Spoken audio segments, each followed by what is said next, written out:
Borpathar junior কলেজৰ নৱাগত আদৰণি সৰুপথাৰ সমজিলাৰ বৰপথাৰ জুনিয়ৰ কলেজৰ নৱাগত আদৰণি অনুষ্ঠানটি সম্পন্ন হৈ যায়। জুনিয়ৰ কলেজৰ ছাত্ৰ-ছাত্ৰীসকলে বিভিন্ন সাংস্কৃতিক অনুষ্ঠান পৰিৱেশন কৰি নৱাগত সকলৰ লগতে উপস্থিত সকলোকে আমোদ দিয়ে। নৱাগত ছাত্ৰ পৰীক্ষিত শইকীয়াই নেপালৰ কাঠমাণ্ডুত 20 আৰু 21 জুনত অনুষ্ঠিত হৈ যোৱা কিক বক্সিং প্ৰতিযোগিতাত অসমক প্ৰতিনিধিত্ব কৰি ৰূপৰ পদক লাভ কৰি সুনাম কঢ়িয়াই আনে। উক্ত অনুষ্ঠানতে জুনিয়ৰ কলেজৰ তৰফৰ পৰা তেখেতকো সম্বৰ্ধনা জনোৱা হয়।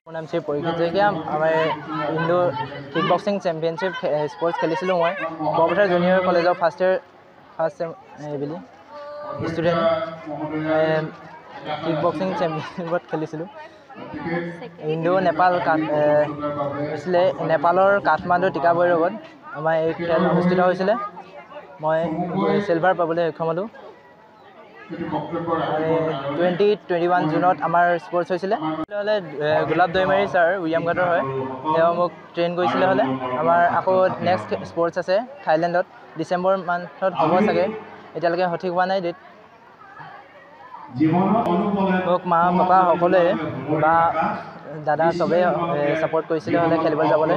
আকৌ ডিচেম্বৰতো খেলিবলৈ যাবলৈ মোক আগবঢ়াইছে, তাকে খেলিবলৈ এতিয়া আৰম্ভ কৰিছোঁ। আকৌ বৰপথাৰ জুনিয়ৰ কলেজৰ এজন ছাত্ৰ, আমাৰ কলেজলৈ এজন ফাৰ্ষ্ট ইয়াৰ নতুনকৈ অহা ছাত্ৰ এজনে আমাৰ কলেজৰ বাবে সুনাম কঢ়িয়াই আনিবলৈ সক্ষম হৈছে। তেখেতে নেপালৰ পৰা চিলভাৰ মেডেল আনিবলৈ সক্ষম হৈছে। আমাৰ কলেজৰ বাবে ইমান ধুনীয়া এটা সুনাম কঢ়িয়াই আনিছে, আমি খুব গৌৰৱ অনুভৱ কৰিছোঁ আৰু আগতে যাতে আগবাঢ়ি যায় তেখেতে, সেই ভাবি আশা ৰাখিছোঁ। লগতে আজি আমাৰ কলেজত নৱাগত আদৰণি সভাও পতা হৈছে। খুব আজি গৌৰৱৰ দিনটোত তেখেতক আমি আদৰিছোঁ আৰু আমাৰ ষ্টুডেণ্টো আজি ভালেমান আহিছে। লগতে আমি কিছুমান গেষ্ট মাতিছোঁ, খুব ভাল লাগিছে আৰু এই দিনটো আমাৰ বাবে এটা গৌৰৱময় দিন হিচাপে ৰৈ যাব বুলি মই আশা ৰাখিছোঁ।